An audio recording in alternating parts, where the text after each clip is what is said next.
जय हिंद बच्चों। तो जो गणित हम बताएंगे, आपको इस बात को समझना होगा कि गणित में जो है तीन बातें बहुत मायने रखती है। यानी हम बात करें तो गणित यदि आपको सीखना है तो इसके लिए आपको तीन बातों को सीखना होगा। यदि आपने ये तीन बातें सीख ली तो समझ लीजिए आप गणित को पूरी अच्छी तरह से सीख चुके। ठीक है, तो क्या क्या वो बातें हैं आज उस पर थोड़ा सा चर्चा करेंगे। इसके बाद ये जो चैप्टर है हमारा समांतर श्रेणी, इसको अंग्रेजी में बोलते हैं हम लोग अरिथमेटिक प्रोग्रेशन, इस चैप्टर पे आएंगे क्योंकि ये बिहार बोर्ड कक्षा 10 की 5 अध्याय यानी 5वें अध्याय का ये चैप्टर है जिसका नाम है समांतर श्रेणी। ठीक है, तो देखिए गणित से यदि आपको डर लगता है या गणित से आप परेशान हो चुके हैं तो आप मेरा तीन बात याद रखिएगा। इन तीन बातों के द्वारा आप गणित को अच्छी तरह से समझ सकते हैं और या यूं कहें कि आपको फिर गणित में डर नहीं लगेगा। तो तीन बात क्या क्या है, चलिए उस पर चर्चा करते हैं। पहला बात है कि गणित में जब भी कोई क्वेश्चन आए या कोई भी प्रश्न आए उसमें ये ज्ञात करना है हमें कि दिया क्या है। पहला बात क्या होगा कि दिया क्या है, यानी जो प्रश्न है उसमें दिया क्या है। दूसरा नंबर बात होगा कि ज्ञात क्या करना है। दूसरा नंबर बात क्या होगा, ज्ञात करना क्या है। और तीसरा बात होगा जो बहुत इंपॉर्टेंट है और हर चैप्टर इस पर आधारित होता है, यानी हर चैप्टर कहें इसी पर चलता है, वो है क्या कोई फॉर्मूला या तरीका है। कोई फॉर्मूला या तरीका है जिससे हम इसको हल कर पाए। तो याद रखिएगा जब भी आपको गणित से डर लगे तो आप ये तीन बातों को याद रखिएगा। ये जो तीन बात हम अंडरलाइन कर दे रहे हैं, ये तीन बातें याद रखना है। उसके बाद आपको फिर गणित में कभी डर नहीं लगेगा। पहला बात क्या है कि दिया क्या है। पहला बात क्या हुआ कि दिया क्या है, तो ये दिया क्या है ये हमको कहाँ मिलेगा, ये मिलेगा हमको प्रश्न में। दूसरी बात है कि ज्ञात करना क्या है। दूसरी बात क्या है, ज्ञात हमें क्या करना है। और तीसरी बात है कि क्या इसके लिए कोई फॉर्मूला है या फिर कोई तरीका है। जब ये तीन बातें आप समझ जाइएगा तो समझ लीजिए आपको फिर मैथ में कहीं कोई डर नहीं लगेगा। ठीक है, तो चलिए अब वापस हम लोग आते हैं अपने टॉपिक पर। ठीक है, तो समझ गए होंगे। चलिए अब हम लोग वापस अपने टॉपिक पर आते हैं और समझते हैं क्या ये बातें सत्य है या नहीं। अभी का अभी फैसला हो जाएगा या अभी का अभी दूध का दूध पानी का पानी हो जाएगा कि हाँ क्या ये बात सत्य है या नहीं है। तो चलिए स्टार्ट करते हैं। देखिए दोस्तों, ये जो चैप्टर है ये हमारा है कक्षा 10 यानी कहें क्लास टेंथ का ये है बिहार बोर्ड। ये क्लास 10 का है बिहार बोर्ड का चैप्टर 5।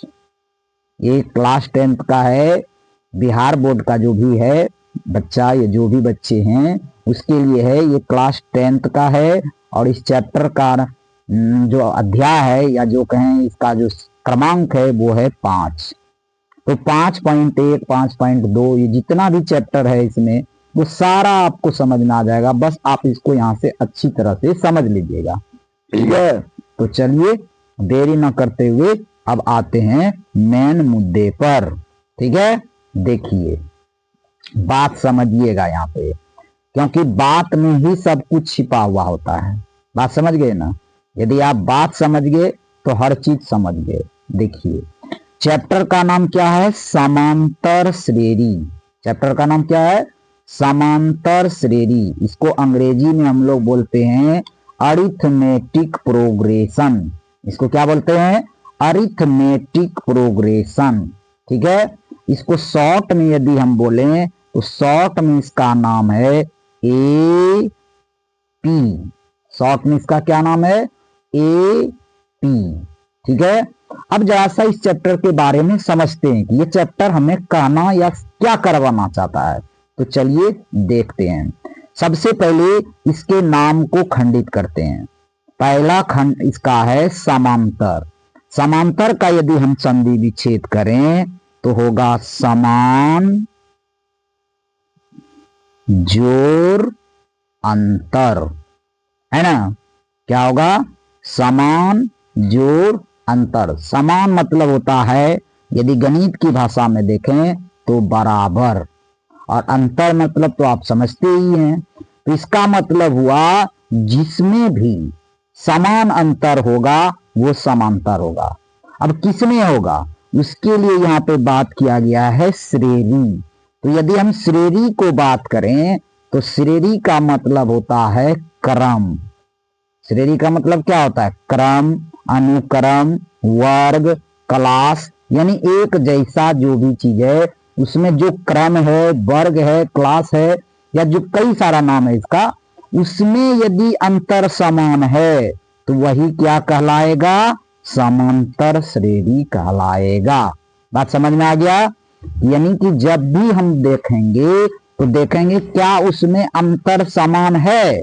यदि समान है तो भैया वो एपी है, यानी अरिथमेटिक प्रोग्रेशन है, यानी समांतर श्रेणी है, और नहीं है तो नहीं है। अब बात आती है कि क्रम या वर्ग कैसे होता है। क्योंकि हम पढ़ रहे हैं अरिथमेटिक प्रोग्रेशन, तो अरिथमेटिक में ज्यादातर क्या होगा? अंक होगा। सपोज कीजिए, मान लीजिए हम एक क्रम लिखते हैं, जैसे हमने लिखा 3, 5, 8, 10, और इसी तरह से आगे बढ़ता जा रहा है। ठीक है, तो ये एक श्रेणी है। इसको कह रहा है कि क्या ये एपी है या क्या यह एपी हो सकता है। पहले नजर में देखिए तो एपी तभी होगा जब समान अंतर होगा। समान अंतर किसका? इस दोनों पद के अंतर समान होने चाहिए, जो आपस में है ना, इसके दोनों का अंतर, इसके दोनों का अंतर और इस दोनों का अंतर यदि समान होगा तभी ये समांतर श्रेणी होगा, अन्यथा नहीं होगा। बात समझ गए? तो यहाँ पे देखिए, यदि हम बात करें तो यहाँ पे 5 में से 3 घटाएंगे तो बचेगा 2, 8 में से 5 घटाएंगे तो बचेगा 3, और 10 में से 8 घटाएंगे तो बचेगा 2। तो देखिए क्या अंतर समान है? नहीं है। तो इसका मतलब हुआ ये समांतर श्रेणी नहीं है। बात समझ गए? कोई दिक्कत? क्योंकि इसी पे सारा खेल है। यदि आप ये समझ गए तो समझिए पूरा समांतर श्रेणी आप समझ गए। इसको समझना बहुत जरूरी है। तो बात समझ में आ गया? चलिए एक और उदाहरण लेते हैं, तो अब आपको अच्छी तरह से समझ में आ जाएगा। ठीक है, चलिए देखिएगा। यहां पे हम एक श्रेणी और लेते हैं। ठीक है, वो श्रेणी है, देखिए 3, 5, 7, 9, 11 dot dot dot dot dot. ठीक है, और हम पहले ये जानेंगे क्या ये समांतर श्रेणी है या नहीं है। जब जान जाएंगे तभी ना हम कुछ करेंगे। तो यहाँ पे पहले जानिए कि क्या ये समांतर श्रेणी है या नहीं है। बात समझ में आ गया? तो इसके लिए क्या करेंगे? इस 5 में से 3 को घटाएंगे, क्योंकि हमेशा याद रखिएगा समांतर श्रेणी में जो बात होती है, जो अंतर निकाला जाता है, अगला पद से पिछला पद, इसको अगला पद बोलेंगे, इसको पिछला पद बोलेंगे। और इस दोनों में बात करेंगे तो ये हो गया हमारा पिछला पद और ये हो गया हमारा क्या? अगला पद। बात समझ में आ गया? तो चलिए घटाते हैं। 5 में से 3 घटाए तो 2 आया, 7 में से 5 घटाए तो 2 आया, 9 में से 7 घटाए तो 2 आया, 11 में से 9 घटाए तो 2 आया। देखिए ये समान अंतर आया। इसका मतलब है यह जो श्रेणी है यह एपी है। बात समझ में आ गया? यह क्या है? एपी है। तो इसी तरह से हमको पहचानना होता है कि क्या ये समांतर श्रेणी है या नहीं है। ये तो हुआ सिंपल बात। अब बात हम करेंगे कि क्या इसको गणितीय ढंग से भी समझा जा सकता है, या गणित इसको कैसे बनाता है। तो चलिए अब उस पर चलते हैं। उससे पहले आपको 4-5 बातें याद रखनी है यहाँ पे, ठीक है। अभी तुरंत आपको दिखा रहे हैं, जरा सा देखिएगा। आपको यहाँ पे 4-5 बातें याद रखनी है, और वो बातें यदि आप याद रख लेते हैं तो समझिए इस चैप्टर में फिर आपको कोई दिक्कत नहीं होने वाला। पहला बात इसका है कि कोई भी श्रेणी है, मान लीजिए ये श्रेणी है ए 5 है, 7 है, 9 है, 11 है, और इसी तरह से आगे बढ़ रहा है, ठीक है। तो इसमें जो श्रेणी स्टार्ट हो रहा है वो कहां से हो रहा है? 5 से हो रहा है। ध्यान दीजिएगा, कहां से स्टार्ट हो रहा है? 5 से। तो 5 को हम लोग बोलेंगे प्रथम पद। 5 को हम लोग क्या बोलेंगे? प्रथम पद। प्रथम पद को हम लोग गणितीय भाषा में ए से सूचित करते हैं। किससे सूचित करेंगे? ए से। ध्यान दीजिएगा, किससे सूचित करेंगे? ए से। ये हो गया प्रथम पद। जैसे ये प्रथम पद हो गया तो आप ये समझ जाएंगे कि ये क्या है? द्वितीय पद है, ये क्या है? तृतीय पद है, और ये क्या है? चतुर्थ पद है। इसी तरह से हर एक पद होगा, तभी ना समांतर श्रेणी बनेगा, क्योंकि समांतर श्रेणी एक पद से तो बनेगा नहीं, उसके लिए अनेक पद चाहिए। तो यहाँ पे देखिए जो शुरू होगा उसको हम लोग बोलेंगे प्रथम पद, और जो इसके बाद होगा उसको बोलेंगे द्वितीय, उसके बाद वाले को तृतीय, उसके बाद वाले को चतुर्थ, और इसी तरह आगे बढ़ता जाएगा, ठीक है। यहां तक बात आप समझ गए। अब देखिए दूसरा क्या है। हम बोले समांतर श्रेणी के दोनों अंतर, यानी दोनों पद, यानी ये पद और ये पद, इस पद और इस पद का जो अंतर होता है उसको बोला जाता है, यहाँ पे देख लीजिए, इसका जो अंतर होगा इसको बोलेंगे सार्व अंतर। क्या बोलेंगे? सार्व अंतर, ठीक है। इसको बोलेंगे सार्व अंतर। इसको अंग्रेजी में सूचित किया जाता है डी के स्मॉल लेटर से, ठीक है, या गणित में इसको सूचित किया जाता है डी के स्मॉल लेटर से, ठीक है। तो सार्व अंतर समझ गए, प्रथम पद समझ गए, दो बातें यहाँ पे समझ में आ गई। अब देखिए यहाँ पे जो श्रेणी चल रही है ये रुकी नहीं है। मान लीजिए ये डॉट डॉट जाके यहाँ पे 17 पे रुक जाती, या 18 पे रुक जाती, या 100 पे रुक जाती। मान लीजिए हम यहाँ पे मान लेते हैं ये जो है 100 पे जाके रुक गई, तो यहाँ पे ये श्रेणी समाप्त हो चुकी है। तो ये जो 100 है इसको हम तब क्या बोलेंगे? अब गिन तो नहीं सकते हम इसे, इसलिए इसको हम बोलेंगे अंतिम पद। इसको हम लोग क्या बोलेंगे? अंतिम पद। क्या बोलेंगे? अंतिम पद। और अंतिम पद को हम यहाँ पे सूचित करेंगे ए एन से। किससे सूचित करेंगे? ए एन से, या फिर सूचित करेंगे टी एन से। कोई दिक्कत? दोनों सेम चीज है, कोई अंतर नहीं है इसमें। या तो आप ए एन भी लिख सकते हैं या फिर टी एन लिख सकते हैं।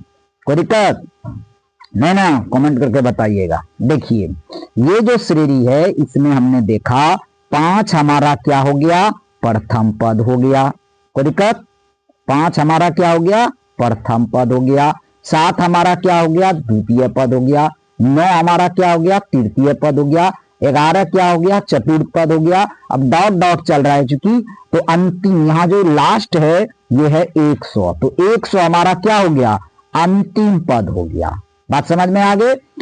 और उसके बाद अब देखिए 7 और 5 को घटाने पर जो प्राप्त होता है, या 9 में से 7 को घटाने पर जो प्राप्त होता है, 11 में से 9 को घटाने पर जो प्राप्त होता है, उसको हम लोग बोलते हैं सार्व अंतर। ठीक है, कोई दिक्कत?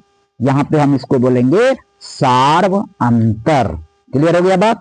तो यहां पे 3 बातें हम समझ चुके। पहला प्रथम पद, दूसरा अंतिम पद, और तीसरा सार्व अंतर। अब देखिए कहिएगा कि सार्व अंतर क्या है, तो सार्व अंतर का मतलब क्या हुआ? सभी का अंतर, जितना भी इसमें पद है एक दूसरे को यदि हम घटाएं अगले से पिछला को, तो उसका अंतर समान आना चाहिए, और समान आने के लिए उसी को हम लोग बोलते हैं फिर सार्व अंतर, और इसको सूचित किया जाता है डी से। ठीक है, अब देखिए एक पद और यहाँ पे है, एक चीज और यहाँ पे है, वो क्या है कि 5, 7, 9, 11 ये जो पद चल रहा है इसमें कुल कितना, 100 तक जाने में कुल कितना पद होगा, उसी को हम लोग बोलते हैं कुल पद, उसको हम लोग क्या बोलेंगे? कुल पद। कुल पद को हम लोग सूचित करते हैं एन से। किससे सूचित करते हैं? एन से। तो चार बातें यहां पे हो गई। ये चार बातें आप समझ गए तो पूरा समांतर श्रेणी ही आप समझ गए। बात समझ में आया? तो चलिए अब आगे चलते हैं और देखते हैं कि क्या ये हम समझ पाए या नहीं। ठीक है, तो आइए यहां पे देखिए, समांतर श्रेणी हम समझ चुके। समांतर श्रेणी में हमने चार बातें देखी। पहली बात क्या देखी, जरा रिमाइंड कर लेते हैं। पहली बातें हमने देखी प्रथम पद। पहली बातें हमने क्या देखी? प्रथम पद। इसको हम लोग बोलेंगे ए। इसको हम लोग क्या बोलेंगे? ए। दूसरी जो बात देखी हमने वो देखी सार्व अंतर। क्या देखा? सार्व अंतर। इसको हम लोग बोलेंगे डी। इसको हम लोग क्या बोलेंगे? डी। और तीसरी बात जो हमने देखी वो देखी अंतिम पद।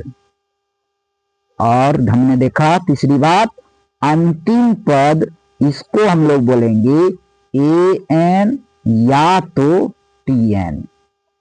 कोई दिक्कत? और चौथी जो अंतिम बात देखी हमने वो देखी हमने कुल पद। चौथी बात क्या देखी हमने? कुल पद। इसको हम लोग लिखेंगे एन से। बात समझ में आ गया? ये चार बातें आपको समझनी है हर हाल में। यदि आप ये चार बातें समझ गए तो समझ लीजिए कि आप समांतर श्रेणी को अच्छी तरह से समझ गए। ठीक है, जिसमें से पहला क्या है? प्रथम पद। दूसरा क्या है? सार्व अंतर। तीसरा क्या है? अंतिम पद। और चौथा क्या है? कुल पद। बात समझ में आ गया? तो आइए अब इसको जरा एक श्रेणी के माध्यम से अब समझने का हम लोग प्रयास करते हैं। ठीक है, तो चलिए देखिए, ये चैप्टर 5 का है, यानी अध्याय 5 का है। तो आपको ध्यान रखना है जितना भी 5.1 हो, 5.2 हो, ये सारे चैप्टर इसमें आपको आ जाएंगे। नाम है इसका समांतर श्रेणी। तो चलिए देखते हैं। मान लीजिए हमारा एक श्रेणी है 5, 8, 11 dot dot dot dot dot और यहां पे दे दिया 30। दिक्कत? अब यहां पे हमको कहेगा ए ज्ञात करने के लिए। तो ए हमारा क्या होता है? प्रथम पद। और डी ज्ञात करने कह देगा, एन ज्ञात करने कह देगा और कहेगा ए एन ज्ञात करने। ये चार बातें ही आपको ज्यादातर इस चैप्टर में आएगा। तो इस चार बातों को ध्यान रखिएगा, बस अपने आप आपको समझ में आ जाएगा। फिर हम इसके फॉर्मूला पे आएंगे। ठीक है, तो चलिए देखते हैं। सबसे पहला बात देखिए यहाँ पे क्या क्या हो सकता है या क्या क्या हम निकाल सकते हैं। श्रेणी है 5, 8, 11 डॉट डॉट 30। तो ए हमारा होता है प्रथम पद। तो ए हमारा क्या हो जाएगा? 5 हो गया। कितना हो गया? 5। और डी होता है सार्व अंतर। तो 8 में से 5 घटाएंगे तो हमारा हो गया 3। यदि ये श्रेणी समांतर होगी तो निश्चित रूप से ये डी हमारा 3 ही आएगा, दूसरा नहीं आएगा। यदि 3 नहीं आएगा तो वो समांतर श्रेणी नहीं होगी। ठीक है, अब आता है एन। एन यहाँ पे हमको पता नहीं है क्योंकि कितना पद है ये तो हम अभी देख नहीं पा रहे हैं। लेकिन हाँ, एन हमको पता है। एन होता है अंतिम पद। तो इसको हम लोग लिख दिए 30। तो एक चीज बचा एन। अब एन निकालने के लिए यदि हमको फॉर्मूला पता चल जाए तो हम आसानी से निकाल सकते हैं। कोई दिक्कत? समझ गए ना? तो यही होता है समांतर श्रेणी का पूरा खेला। समझ गए? तो चलिए अब आपको हम इसका कुछ जो फॉर्मूला है वो आपको बता देते हैं ताकि आप आसानी से इसको समझ पाएं। ठीक है, तो चलिए देखते हैं। समांतर श्रेणी में जो है ना बच्चों, आपको ज्यादा नहीं 3 से 4 फॉर्मूला याद रखना होता है, पूरा समांतर श्रेणी खत्म। तो पहला हम यहाँ पे लिखते हैं अब इसको फॉर्मूला। क्या लिखेंगे? फॉर्मूला। चलिए देखते हैं। यहाँ पे हम लिखेंगे अब फॉर्मूला। ठीक है, फॉर्मूला। तो पहला जो फॉर्मूला होगा वो होगा डी का। डी बराबर क्या होता है दोस्तों? डी बराबर होता है अगला पद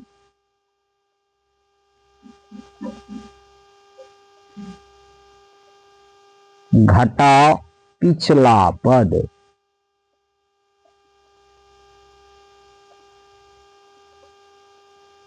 अगला पद घटाओ पिछला पद। डी बराबर, इसी को हम दूसरी भाषा में बात कहें तो यहां पे इसको लिखेंगे दूसरा पद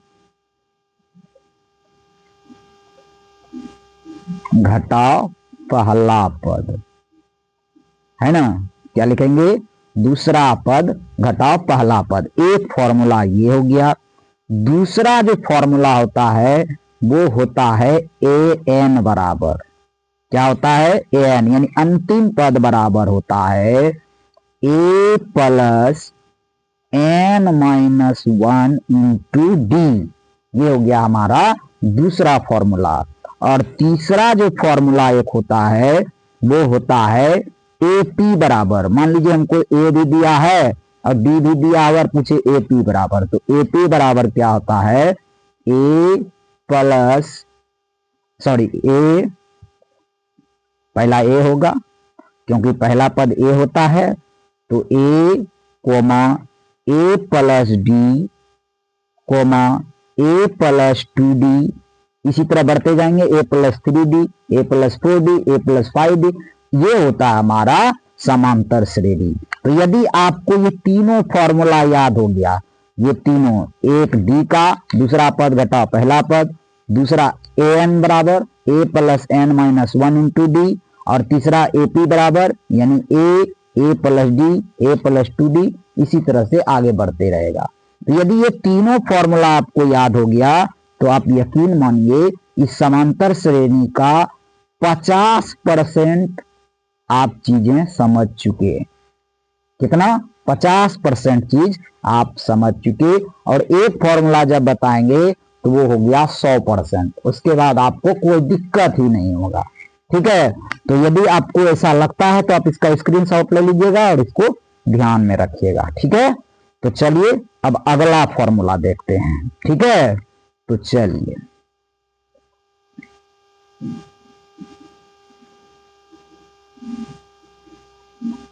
जो अगला फॉर्मूला है बच्चों वो है एस एन, यानी सम, यानी जो श्रेणी होता है उसको जोड़ें कैसे। तो उसके लिए चौथा जो फॉर्मूला होगा हमारा वो होगा एस एन बराबर।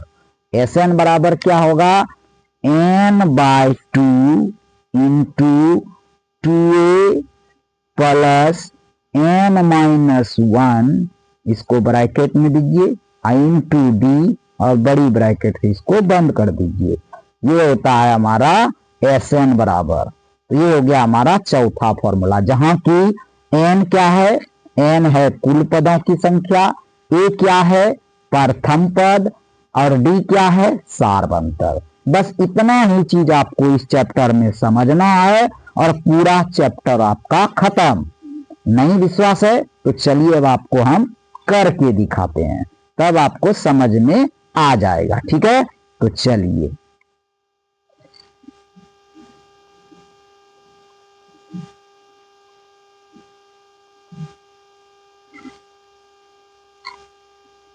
देखिए बच्चों, यहां पे जो है मान लीजिए क्वेश्चन पहला हम दे रहे हैं। पहला क्वेश्चन है, देखिएगा, कोई बना सकता है। यदि आप पूरा देखें वीडियो तो आराम से बना लीजिएगा।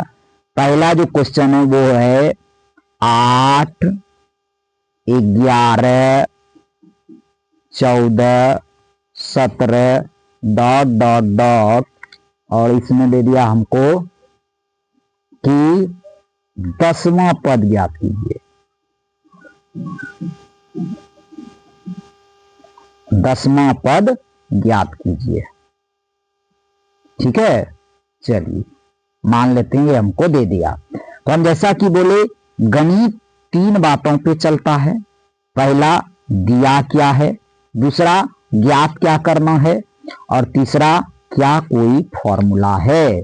तो चलिए उसी को अप्लाई करते हैं। तो यहां पे देखते हैं यहां दिया है, क्या क्या दिया है, देखिए दिया है में क्या होता है, कभी कभी आपको स्पष्ट रूप से दिखेगा, कभी कभी आपको थोड़ा सा दिमाग लगाना पड़ेगा। जैसे यहाँ पे देखिए ए हमको दिख रहा है कि 8 दिया है, 8 से शुरू हुआ है और 10वां पद निकालने कर रहा है, ये भी दिया हुआ है, लेकिन यहाँ पे जो डी है वो हमको दिखाई नहीं दे रहा, वो हमको निकालना पड़ता है। तो यही होता है, कभी दिया होता है तो वो छुपित भी होता है, छिपा हुआ भी होता है, और कभी स्पष्ट भी होता है। तो दिया क्या है, देखिए ए बराबर 8 को दिक्कत, और यदि हम डी निकालें तो डी निकालेंगे 11 में से 8 घटाएंगे तो हमारा कितना बचेगा, 3, डी भी निकल गया। अब कह रहा है 10वां पद, तो याद रखिएगा इसको हम बोले पहला, इसको बोले दूसरा, इसको बोले तीसरा, इसको बोले चौथा, इसी तरह से आगे चलते चलते हमको 10वां तक जाना है। तो पहला को जब हम ए लिखते हैं तो दूसरा को हम A2 लिखेंगे, तीसरा को हम क्या लिखेंगे, A3 लिखेंगे, और चौथा को हम क्या लिखेंगे, A4 लिखेंगे। कोई दिक्कत, इसी तरह चलते चलते हम 10वां को क्या लिखेंगे, A10 लिखेंगे। बात समझ में आया। तो अब हमको कह रहा है यहाँ पे कि A10 बराबर क्या होगा, तो चलिए आपको दिखाते हैं। यहाँ पे निकालना क्या है, A10 बराबर वाट। यहां तक बात समझ गए। अब देखिए, अब हमको यहाँ पे पता करना है कि क्या कोई फॉर्मूला है ऐसा, तो है, जरा सा ध्यान दीजिएगा और समझने का प्रयास कीजिएगा। ठीक है, यहाँ पे फॉर्मूला क्या है, अभी जस्ट हम बताए, ए एन बराबर होता है A plus N minus 1 into D, ये फॉर्मूला अभी बताए। अब एन के जगह पर यहाँ क्या है, 10 है, तो हमको निकालना क्या है, A10, तो फॉर्मूला पे हम रख देंगे। तो क्या होगा, ए का मान कितना है, ए का मान है 8, और एन का मान कितना हुआ, एन के जगह पे 10, तो 10 माइनस 1, और डी का मान कितना निकाले, 3। तो हमारा आंसर क्या आ जाएगा, देखिएगा 8 प्लस 10 में से 1 गया, कितना बचा, 9, और 9 गुना 3 करेंगे तो 27, और 27 में 8 जोड़ेंगे तो कितना हो गया, 35 हो गया हमारा आंसर। बात समझ में आ गया, कोई दिक्कत, कितना आसान था, है ना। कि यहाँ पे देखिए A10 हमको निकालने का रहा है, इस तरह का फॉर्मूला है, AN बराबर होता है A plus N minus 1 into d. तो A10 बराबर हमारा हो जाएगा 8 प्लस 10 माइनस 1 इंटू 3। तो 10 में से 1 घटेगा तो हो जाएगा 9, और 9 तिया हो जाएगा 27। तो यहाँ पे हो गया 8 प्लस 27 यानी 35 हो गया हमारा आंसर। तो समझ गए कि कोई दिक्कत। तो चलिए अगला प्रश्न आप लोग खुद बना के हमको कमेंट करके आंसर बताइएगा, ठीक है। तो चलिए आपको हम दे रहे हैं अगला प्रश्न, ठीक है। हम यहाँ पे जो है 5 प्रश्न दे देते हैं, आप लोग जब समय मिलेगा तो इसको बना के फिर हमको कमेंट करके बताइएगा। पहला जो प्रश्न है वो है 3, 5, 7 डॉट डॉट डॉट का 12वां पद, 12वां पद, ठीक है, ज्ञात कीजिएगा। दूसरा दे देते हैं 5, 11, 17 डॉट डॉट डॉट डॉट का 8वां पद, कमा पद 8वां पद ज्ञात कीजिएगा, ठीक है। तीसरा दे देते हैं 2, 5, 8, 11 डॉट डॉट डॉट डॉट का 100वां पद, देखते हैं कौन कौन बना सकते हैं, 100वां पद ज्ञात कीजिएगा। और चौथा दे देते हैं 4, 9, 14, 19 डॉट डॉट डॉट का 7वां पद, ठीक है। इस चारों प्रश्न का जवाब आप हमको कमेंट करके बताइएगा, इस चारों प्रश्न का, ठीक है। तो जैसा कि आपको यदि समझ में नहीं आएगा तो पीछे वीडियो देखिएगा और फिर उससे बनाइएगा। हम 100% गारंटी देते हैं, हम आपको 100% आश्वस्त कराते हैं कि आप ये चारों सवाल आराम से बना लीजिएगा, कहीं कोई दिक्कत नहीं होगा। तो चलिए अब जो है हम एक बार फिर से सारी चीजों को रिमाइंड करा देते हैं, ठीक है। तो चलिए देखिए, जैसा कि आप जानते हैं हम पढ़ रहे हैं चैप्टर का नाम है समांतर श्रेणी, जिसको अंग्रेजी में बोला जाता है अरिथमेटिक प्रोग्रेशन, और इसको शॉर्ट में बोले तो इसको बोलेंगे एपी। क्या बोलेंगे? एपी। एपी में क्या क्या चीज होता है उसको पहले समझते हैं, ठीक है। तो एक एपी में जो होता है 4 चीजें मुख्य रूप से होती है। पहला होता है प्रथम पद, जैसे मान लीजिए यहाँ पे एक श्रेणी है 5 7 9 डॉट डॉट डॉट डॉट, तो इसमें प्रथम पद कहेगा तो ए क्या हो गया हमारा 5, ए क्या हो गया 5, द्वितीय पद क्या हो गया 7, तृतीय पद 9, और इसी तरह आगे चलेगा। तो यहाँ पे हम बताना चाह रहे हैं कि समांतर श्रेणी में 4 बातें होती है। पहला होता है प्रथम पद, दूसरा होता है सारवंतर, और तीसरा होता है अंतिम पद। अंतिम पद को हम लोग एन या टीएन से सूचित करते हैं, और उसके बाद होता है कुल पद, जिसको हम लोग एन से सूचित करते हैं। क्योंकि देखिए ये जो चीज है ये तो एग्जाम में रहेगा ही रहेगा, और नहीं रहेगा तो ये संकेत आपको याद रखना है, ठीक है।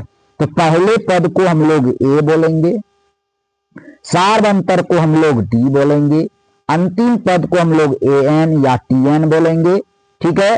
कुल पद को हम लोग, जो कुल पद है उसको हम लोग एन बोलेंगे। ये 4 बातें आप याद रखिए, यकीन मानिए आपको समांतर श्रेणी के किसी भी सवाल में दिक्कत नहीं होगा। बात समझ में आ गया? तो ये रहा आपका होमवर्क, एक तरह से कहिए होमवर्क। यह चैप्टर 5 का है, जैसा कि हम बार बार बता रहे हैं ये चैप्टर 5 का है और बहुत इंपॉर्टेंट चीज है, और 5-7 नंबर इसको मतलब इस चैप्टर से बोर्ड एग्जाम में आता ही आता है। तो आप यहाँ पे देख लीजिएगा, ठीक है। बात समझ में आ गया? ये चारों सवाल का आप जो है हल हमें कमेंट करके बताइएगा, और उसके बाद हम जो अगला वीडियो आएगा उसमें हम सारा जो 5.1 अभ्यास है आपका एनसीईआरटी का 5.1 5.2 इस सारे चीज का अब हम हल लेके आएंगे, ठीक है। तो इसके लिए जरूरी है कि आप इस सब को हल करके रखिएगा, ठीक है। और उससे भी मेन जरूरी है कि आपको ये चारों चीज को समझना बहुत जरूरी है। ये चारों चीज जिसने समझ लिया तो समांतर श्रेणी उसके लिए कोई बड़ी बात नहीं है। बात समझ में आ गया? तो चलिए आज की वीडियो को अब यहीं पे समाप्त करते हैं और मिलते हैं आपसे अगले वीडियो में। तब तक के लिए बाय बाय।